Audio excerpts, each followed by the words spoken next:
Ladies and gentlemen, in structuring today's tribute, my colleagues Anne Farris and Heidi Pritchard and I tried to express Mike's career in 3 themes. And so we've assembled 3 panels to discuss them. And to chair those panels, we've asked 3 close colleagues of Mike's to lead us through the discussion. So I'm delighted to introduce the very first panel, Inventing Australia's Desert Archaeology, which will be chaired by the distinguished rock art scholar, Associate Professor June Ross from the University of New England. So thank you, June, and her panel members. Ladies and gentlemen, friends of Mike, this is the first chaired session, and when you all are able to get a copy of Mike's book, you'll see that the very first chapter is called a chapter of ideas, the history of ideas of desert research. And we thought that as the opening session, it would be a very good idea if you could understand the sorts of ideas that we've had about the desert when Mike first began to study archaeology in 1974, and we can follow through and see how those ideas have changed with the work and some of his colleagues have done through that period of time till we get an understanding of the desert today. So the first speaker in my panel is going to be somebody who's known Mike probably longer than most of you, Professor John Mulvaney. Well, I just want to say a few words about the prehistory of Mike Smith. Our department at the ANU started in 1971, and sometime before that, Mike Smith arrived as a schoolboy with his mother all the way from Adelaide to talk about whether he could enter for archaeology. Well, of course he could, but it was a very rewarding thing to think of a person who was brought up in Adelaide, where Norman Tyndale had done so important work at the classic site at Devon Downs, and Mike knew about this and wanted to go on and do his work. I think he began his course in 1974, and from the start he was doing first-class honour work, and he went and for his honours thesis he concentrated on an analysis of the fauna from the Devon Downs site, excavated in 1929. And I had excavated the site at Fromm's Landing from 1956. And many of the things that he learnt from his analysis had very important impact upon Fromm's Landing as well. And that reanalysis was really a very important piece of work. Then, of course, he graduated with first-class honours and he wanted to do an MA. And he headed out west of Alice Springs. And this is where he really cut his teeth on working in very extreme conditions and working on he had an oil rag for his meals, I think. His party, which included Manik Datar, was one of we're talking about the times before much funding was available for work, and he really carried out a marvellous piece of research out back on almost nothing. And this is what really equipped him for further desert work, I think. And it just seems to me interesting that in 1974 I wrote a revision of my Prehistory of Australia book, and this is the year he started, and I asked a question in reviewing the desert regions of Australia. Was the desert heart Was the desert heart penetrated? Systematic research has barely begun, but at Punta Jarrah in the Warburton Range, Richard Gould found that occupation ran continuously from about 10,000 years. By the time Mike went to the centre in the 1980s, he had occupation through over 30,000 years. Just to conclude my comment, this morning Steve Morton reminded me that Mike Smith took part in another important thing. He introduced me to Steve Morton, and over a short discussion we really formulated the project of the centenary of the Horn expedition of 1894, and in 1994 we had a major conference in Alice Springs, and I think Mike has contributed substantially to that. So good luck to you, Mike.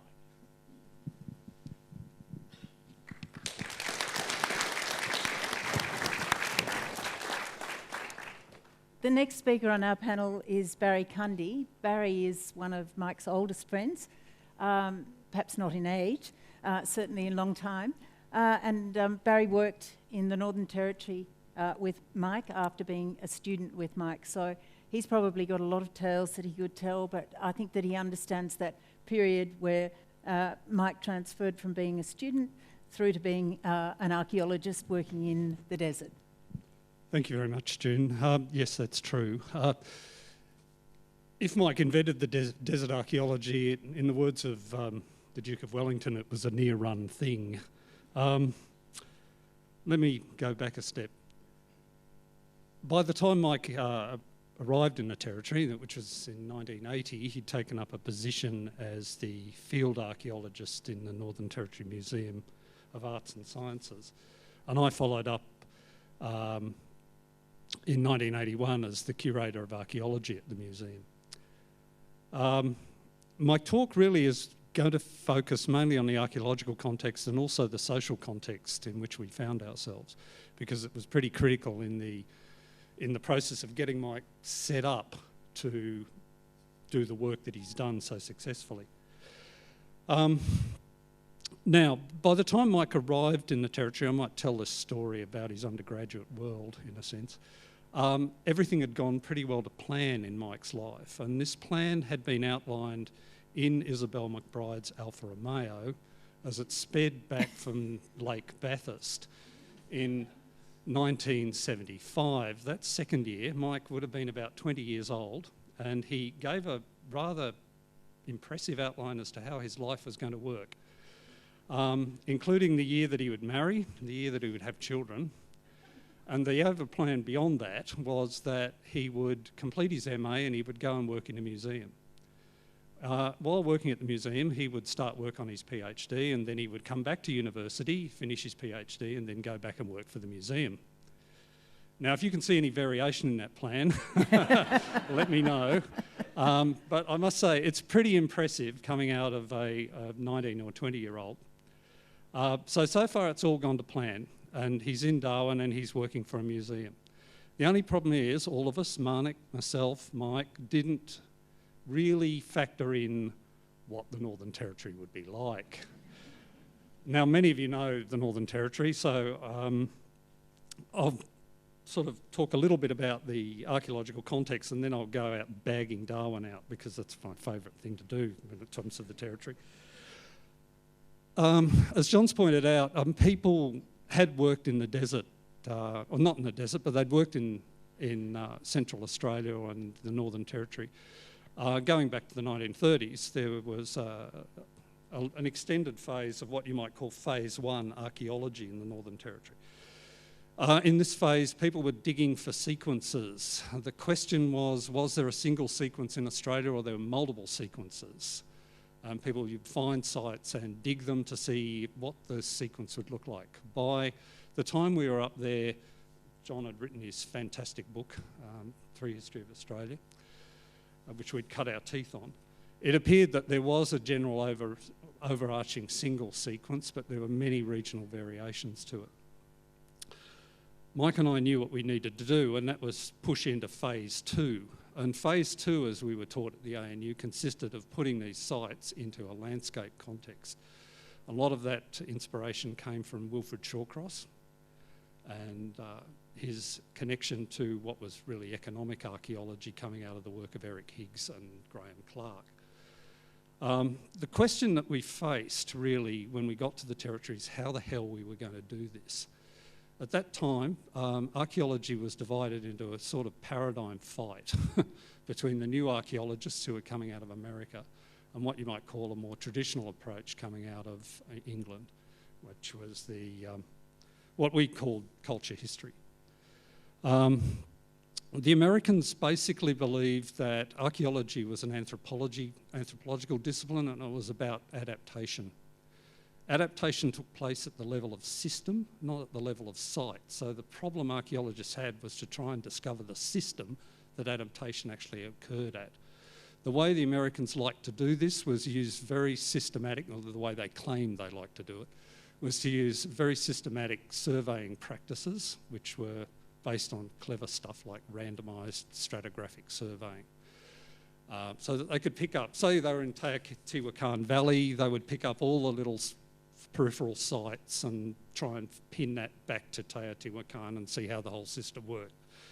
That was one approach. Mike tried it with his master's thesis and it sort of worked, but you had the problem that Kent Flannery pointed out, which is the problem of the Teotihuacan problem, that you could survey this valley and miss the main site. The other way of doing it was to concentrate on trying to pepper the site with excavations and try and pull the excavations into some sort of pattern. And that's the pattern that Mike ended up using.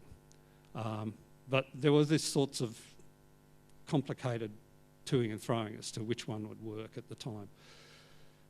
Now, that was the sort of context, and we basically knew what was needed. But as I say, we didn't really count on what Darwin was going to throw at us. For those of you who don't know the history, I mean, Darwin had obviously been wiped out in a cyclone back in '74. The old city had disappeared, and much of the way the old society had disappeared. It had granted self-government in '78, and by the time we got up there, we were part of this new push by the new territory government, which had this approach to tick box everything. If the South had a museum, it wanted a museum. If it had a university, it wanted a university. It needed this sort of lots of new folk from down south to run these institutions, and we were part of it. What we didn't really realise is that we would be running into what was, you might call, the remaining parts of the old territory. And what this process, which I think was quite unique because it was essentially a process of modernisation, which the territory had sort of missed out on. It had happened in other parts of Australia about 100 years before. But here we are in the territory, crammed in, and it basically steamrolled the old society and smashed up the new one as it came in. So we were faced with a society that was red raw. The tragedy for the old brigade, if you like, the people who'd been there pre-cyclone, is that it turned much of what they were doing into some sort of parody of itself. And the emphasis became very much one of performance. Sometimes it felt like being in Darwin that you were in some sort of strange pantomime where larger-than-life characters were playing out roles that you didn't understand and you had no script for. And this sounds a bit exaggerated, but I'll give you an example of how people would sort of act up this stuff. One of the members of the staff that had been there for quite some time, I must have been talking to him and saying, I'm having difficulty talking to Aborigines. He said, look, don't worry about that. He said, the way to talk to Aborigines, he said, is dress up like a policeman. And which he did. Because, you know, you can intimidate Aborigines into telling you things then, you know, it's sort of fine. But the funniest parody of them all, in a sort of paradox in a way, was the director of the museum, a man by the name of Colin Jack Hinton. Now, I don't think Colin will spin in his grave too much if I describe him as a very dedicated dipsomaniac who ran the museum for 2 hours a day between 10 o'clock and 12 o'clock, and then he disappeared. Colin was a deeply eccentric character, a brilliant man, but deeply eccentric. He wore a monocle, long hair, beard, safari suit unbuttoned to the middle of his chest. and spoke an amazing English accent, like, you know, Pakistan English accent, which even amazed English people. Yet another Englishman, I have to say. Here we go. I'll give you an example of how things would work on a day-to-day basis. When I walked into Colin's office to tender my resignation, modern management practice would mean, you know, well done, Barry, done a great job, good luck in the future. No, Colin was having none of that. He turned to me and he said, you know, yes, ANU, PhD, all that sort of stuff. He said, it's all very fine. He said, but, you know, you're in deep danger. I said, I'm sorry, Colin, I'm in deep danger of what? And he said, you're in deep danger, my dear fellow, of becoming the most boring man in the world. Now, it's funny, but there's a profound issue here, and that is that we didn't actually fit. Mike and I didn't fit. We were, you know, working class kids in a sense who'd come to do a professional job, and the museum just wanted us to be entertaining. So there was that. There was the museum. The downside of that is, God, it was a terrible place to work, really. Just at the human level, and just a sad bit, people died at the museum. I mean, they would kill themselves out of sheer sadness at working in Darwin and being there. And they would die horrible and miserable deaths at their own hands. So it was not a very pleasant place to work. The other issue we had, and I'll probably wind up pretty quickly, is that Darwin, we didn't realise Darwin was really remote. It's archaeologically, it's miles away from anywhere. It takes 3 hours to get off the black soil plain that Darwin sits on. Now there's archaeology on that plain, but it's not the sort of archaeology that gets you festschrifts like this. The other issue was that the museum was sort of deeply curatorially oriented, but there was no coordination between the curators, and they could trip over each other all the time. And although it had us there as professionals, it basically wanted us to do other things as well. So you'd get a message from Colin telling us that you know, he would expect us out at you know, Mataranka airport base to survey the remains of a World War II airfield or something like that.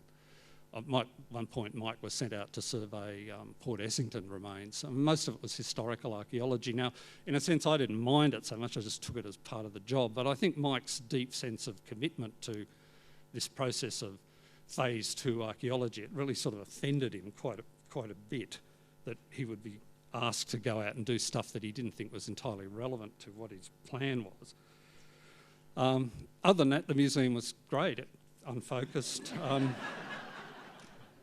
Unfocused, freewheeling. I mean, we did amazing things. You know, we built the whole new museum in 6 months, basically because you literally had to build the displays by hand to get it all to work. And what? Yeah, okay, that'll do for the museum, I think. The other issue we had was the field. The political economy of the Northern Territory at the time was difficult, and by today's standards I wouldn't actually send people out there to do work in the way that we were sent out to do it. Land rights had been granted in '76. Station managers were toey about you getting on the land. They didn't know what the museum was on about. You could either get onto the land to do surveying by yourself, and you could bring in Aboriginal people later with the landowner's permission, or you could end up trying to get onto the land with Aboriginal people without the landowner's permission. It was intensely difficult to try and balance the needs of both parties and desires of both parties there. The other problem is that Aboriginal people are actually being thrown off the land, in a sense, with the equal wages decision, and they were very hard to find, in a sense. They weren't on the reserves, and it was actually hard to pick up on them. The idea of these great cultural brokers like Big Bill and Bill Harney was in the air, but they were hard to pick up on. So the way it appeared was that, you know, in order to get anything done here, we had to sort of dig into a landscape like a tick, and you couldn't, and just stay on it for about 20 or 30 years. That was the only way we were going to get anything done in the territory. And the question, the crisis we faced was, you couldn't do it from Darwin. You couldn't do it from the museum. The other crisis that Mike faced was that Marnik hated Darwin. Who can blame her? So what was the solution to this? Well, Mike took a survey down to the centre and he found a small little museum outpost, and he thought that this might be a goer. So he went to Colin Jack Hinton and put the line that basically he needed to do work in Central Australia. His marriage was, would have helped his marriage to a degree. And Colin, not a great respecter of the marriage state, basically said, yeah, this will be all right, and sent him down there to do his work. And so Mike started work in Central Australia on that basis. It was great for Mike. It wasn't so great for me because the museum then decided that it had two archaeologists, one in the north and one in the south. So I got to deal with the museum and the fun of the fieldwork in North Australia. But as to what fieldwork with Mike is like, I think I might leave that up to Giles to tell you what the excavating with Mike was like. So, okay, thank you.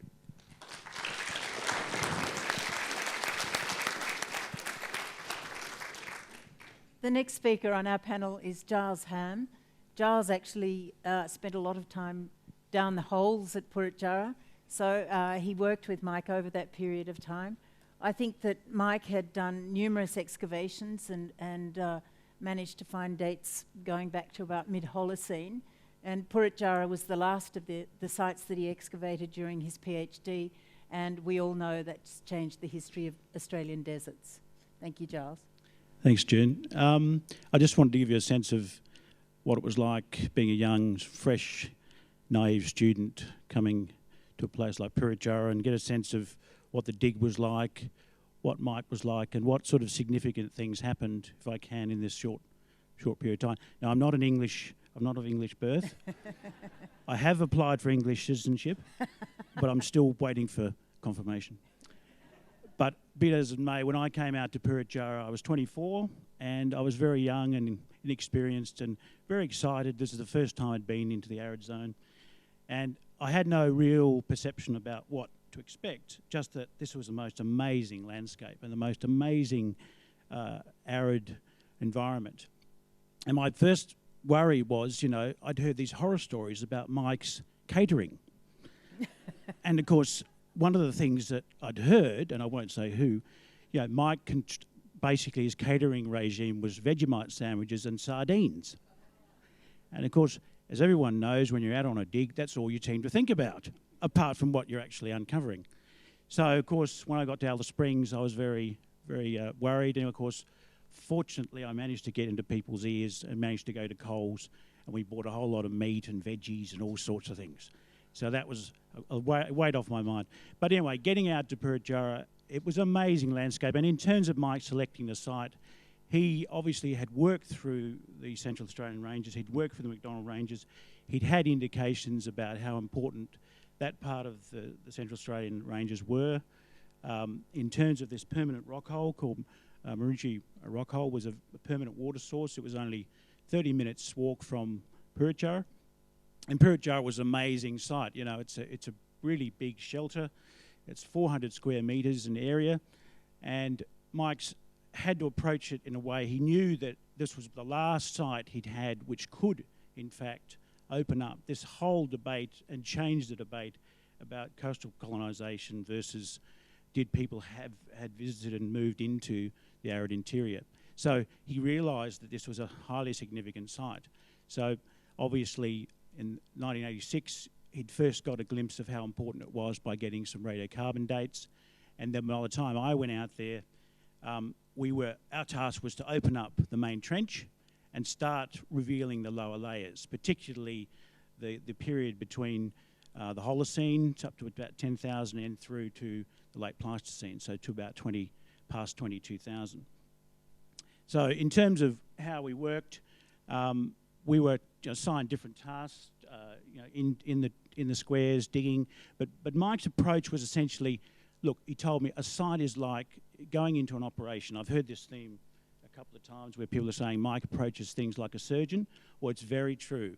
Mike had had a huge amount of experience analysing rock shelters and other archaeological deposits and saying, okay, this is how people would have used this rock shelter. This is how they compartmentalised activities. Obviously, that changes over time. But Mike's approach was, you've got to get the sense of what people are doing in this rock shelter. You've got to see the different activities, the human activities over thousands of years.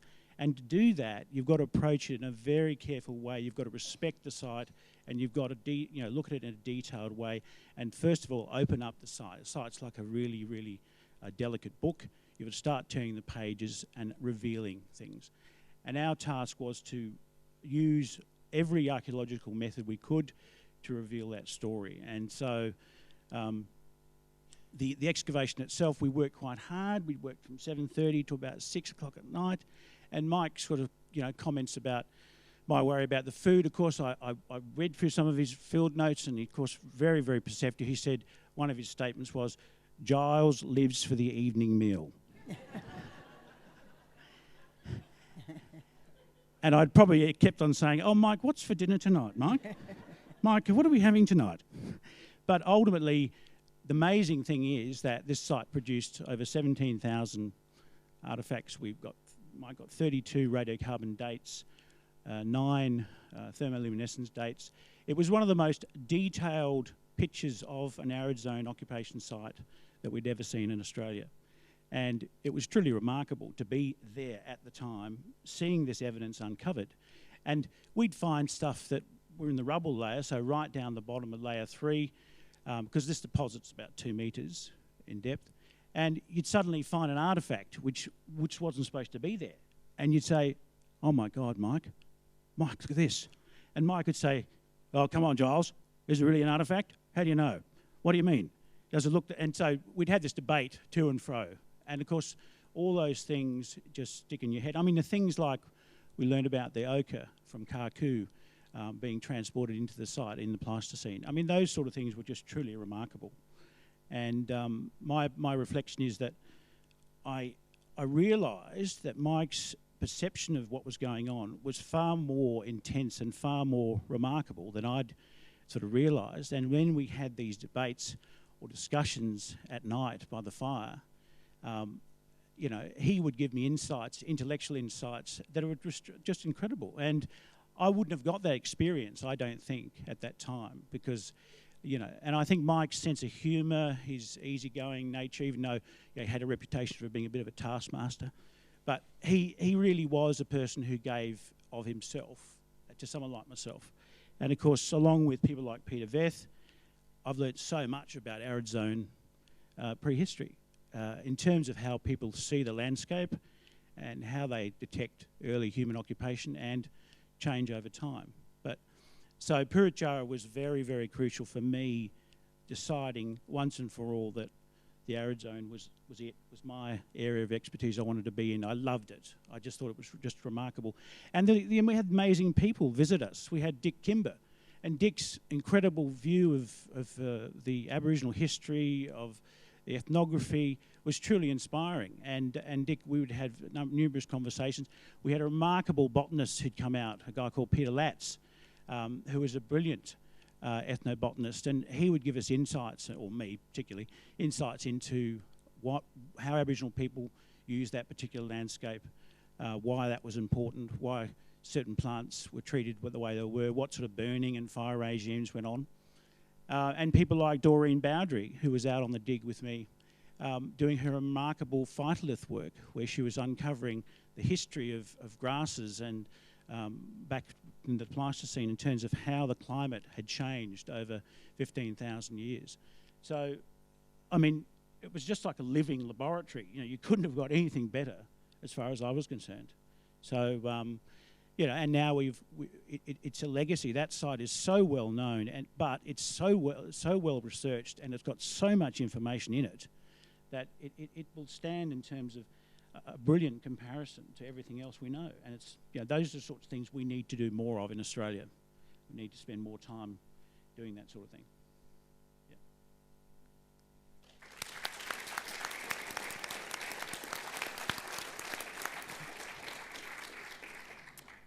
Thank you, Giles. I think one of the things that really shines out about Purit Jarrah is just how much information Mike squeezed out of one excavation. You know, we're all inclined to do an excavation and find a little bit of information out, but I think that Mike has squeezed every bit of environmental information, rock art information, geochronology, worked on the pollens, the phytoliths, absolutely everything. It really sets a standard for us all. We can't just keep going around digging holes and finding out something about it. I think we have an obligation to extend what we do with each of our excavations. And the last speaker on our panel is Chris Turney, and Chris is going to talk about geochronology. And I think that we haven't had an opportunity to incorporate all the different sorts of people that Mike has incorporated into his research, but I think that Chris will cover one aspect, and I think that perhaps we could have had just as easily some of the paleoecologists, some of the people who are working on paleofauna, all the different aspects that Mike has drawn in, trying to learn about past vegetation, past climates, and past events that happened around the megafauna and their demise. So all these aspects Mike has woven together into building a history of the desert. So I'll ask Chris Turney to tell you about geochronology. Thank you, Chris. Thanks very much, June. Ooh, hello? Yeah. And I'm not being rude. I've not got my mobile phone to take messages. I'm just acutely aware of the time, so I've got a little timer on so I don't go over massively. I've already learned a huge amount already. I think I'll be eternally grateful that I've never worked in Darwin, so that's been a revelation to me. What I'd like to do is just cover a few aspects of some of the work I've been privileged to work with Mike over the years, and akin to take an analogy from Mark's lovely poem earlier with the test match. I feel very much that the team's been slogging for several days, and I've been very privileged just to join at the last moment. So this is very much a more recent view of some of the aspects of work that we've been inspired to do under Mike's tutelage, really.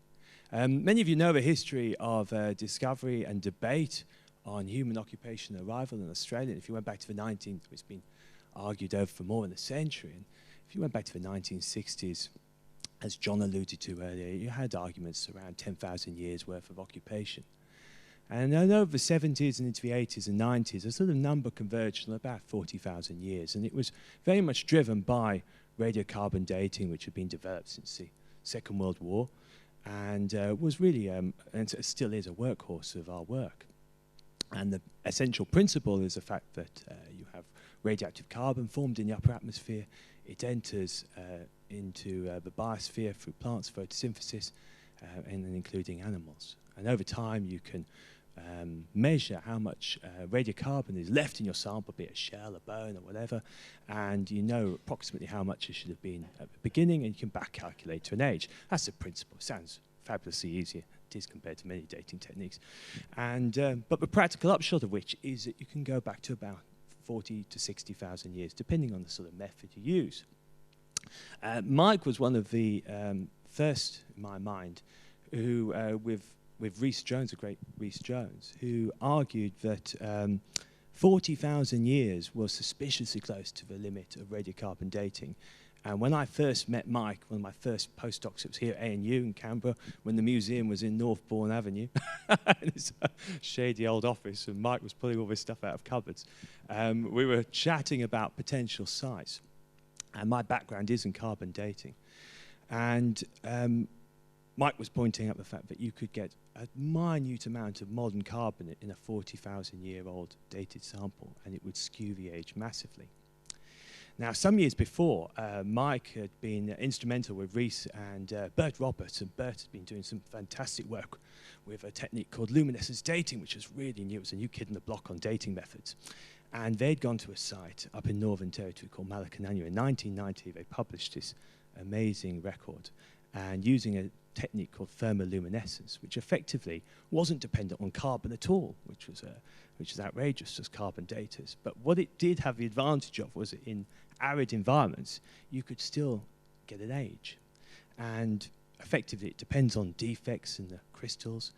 And over time, those defects collect electrons, which are formed or trapped, generated from radioactive decay in the sediments in which are encased. So over time, as you have radioactive decay, the traps fill up. And if you know how much radioactivity there is, you measure how many electrons are in the trap, you can get an age. And in 1990, they published this fabulous paper in Nature, and arguing an age of occupation of 50 to 60,000 years. And then just a few years later, they followed it up with a slightly different technique, again with Bert and Reese and a group of others, for a site called Narrabla, which many of us are familiar with.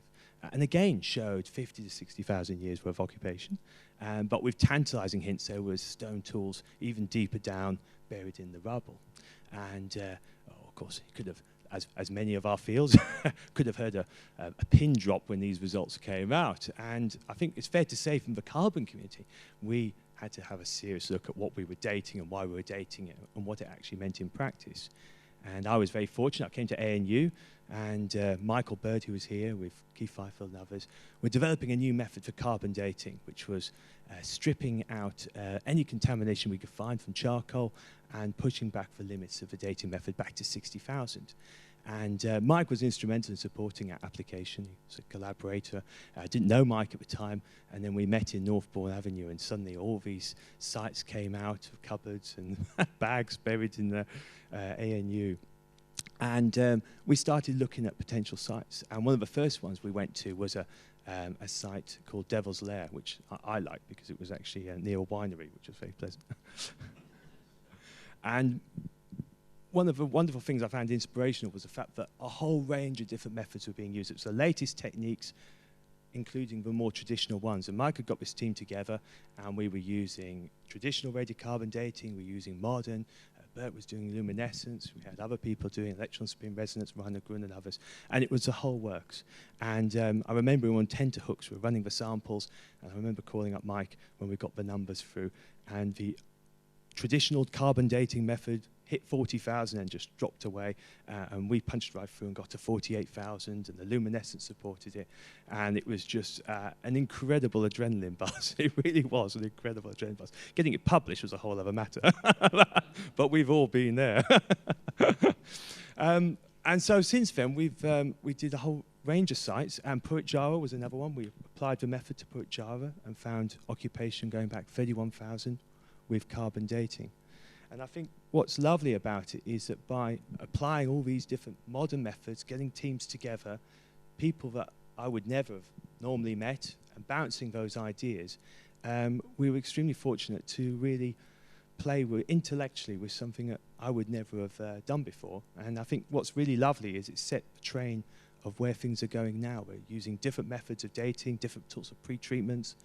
There's different types of luminescence being applied, and the methods are becoming more and more refined, and now we're really honing down on the precision as well and pushing those limits for where people were, when, what impact they had on the landscape.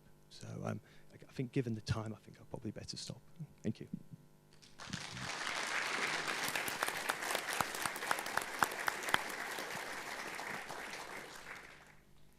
I'd just like to thank my panel, and perhaps to finish off just by saying something about rock art, which is dear to my heart, and fortunately very dear to Mike's as well.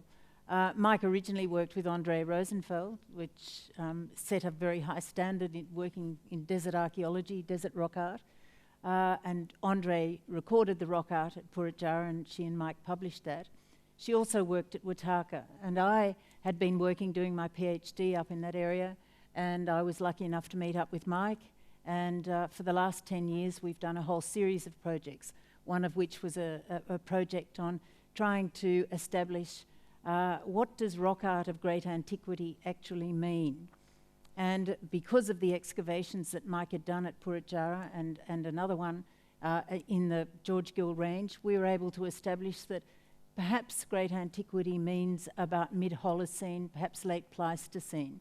We got some dates that were sandwiched between an excavated deposit with an oxalate crust on the top. So we were able to begin to situate this great body of rock art that spreads across the desert somewhere in a chronological framework, which I think will become a very, very useful thing as we build up more dates through time.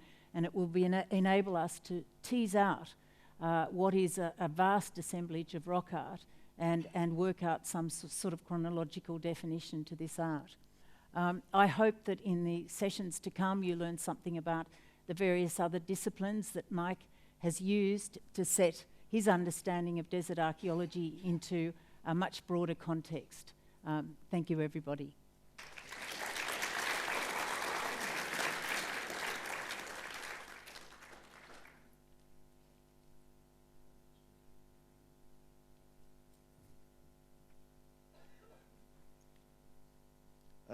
Just one little comment. I just thought I should point out that you can see Giles on the spoil heap at Compleat Jarrah in this slide, in the blue on the sieves.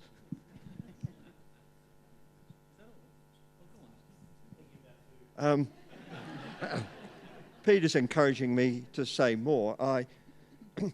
When I look back, it's hard to imagine now how little we knew about the desert when as an undergraduate. You know, if you think back to 74, 75, 76, the work was coming out of those fantastic sites at Lake Mungo, where you had Pleistocene lake systems, you had very rich Aboriginal occupation in the lakeshore dunes, you had rich environmental record, beautifully worked up by Jim Bowler, and we had this impression of an Aboriginal Pleistocene Ice Age Aboriginal system that had collapsed as these lakes had dried.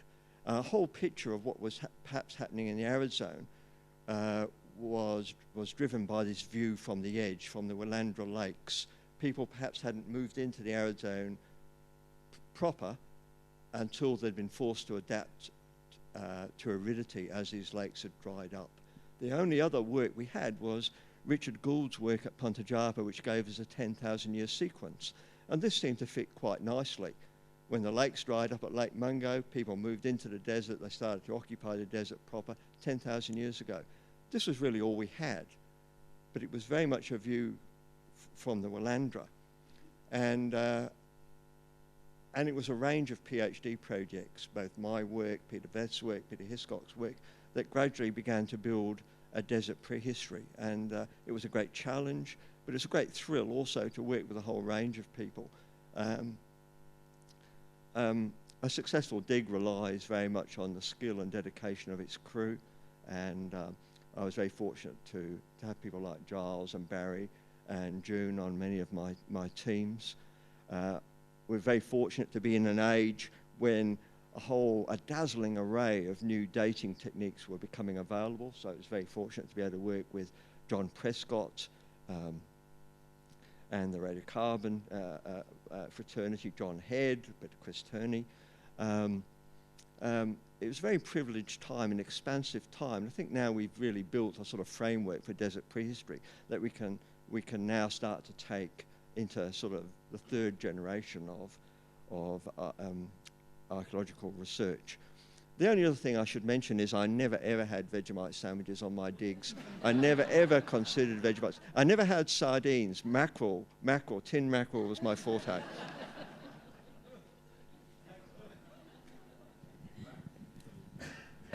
Thank you very much, Mike, and the panel. Can I ask you to thank the panel? That was